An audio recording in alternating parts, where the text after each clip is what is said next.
Hello বন্ধুগণ, কেমন আছেন সবাই? আশা করি সবাই ভালো আছেন। তো আমরাও ভালো আছি। তো আমি হচ্ছে এখন রাঙামাটিতে। তো আপনারা তো জানেন আমি হচ্ছে কয়েকদিন আগে হচ্ছে রাঙামাটি এসেছি। তো আজকে হচ্ছে আমার এক ছোট বোনের বাসায় আজকে মানে দাওয়াত খেতে এসেছি আর কি। তো ছোট বোন বলতেছে নাকি আমার রান্না খাবে। তো রান্না ও হচ্ছে বাজার থেকে সবকিছু কিনে নিয়ে আসছে। তো আমি হচ্ছে রান্না করে দিয়েছি আর কি। দেখেন এই যে রয়েছে হচ্ছে এই যে ব্যাঙের মাংস। হ্যাঁ, আমাদের চাকমাদের হচ্ছে মানে ফেভারিট একটা তরকারি ব্যাঙের মাংস। এই যে ভাইয়া তোমাকে দিয়ে দিই। হ্যাঁ, তার সামনে নিয়ে আসো। তো আমি হচ্ছে ভাইকে একটু আপলোড ক্যামেরা জানতেছি না। আমার আমার কি করবো, আমার ছোট বোনের বাসায় নিয়ে আসছে ওকে দাওয়াত খাওয়াইতে। তো ওকে আপ্যায়ন না ব্যাঙ্গো দাবা না।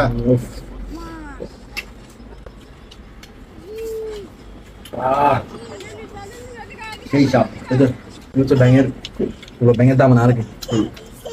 এগুলো ব্যাঙ্গে বলা আমার হাতে রান্না কিরকম বলো আসছে। আপনার বিয়ে করা লাগবে না কেন?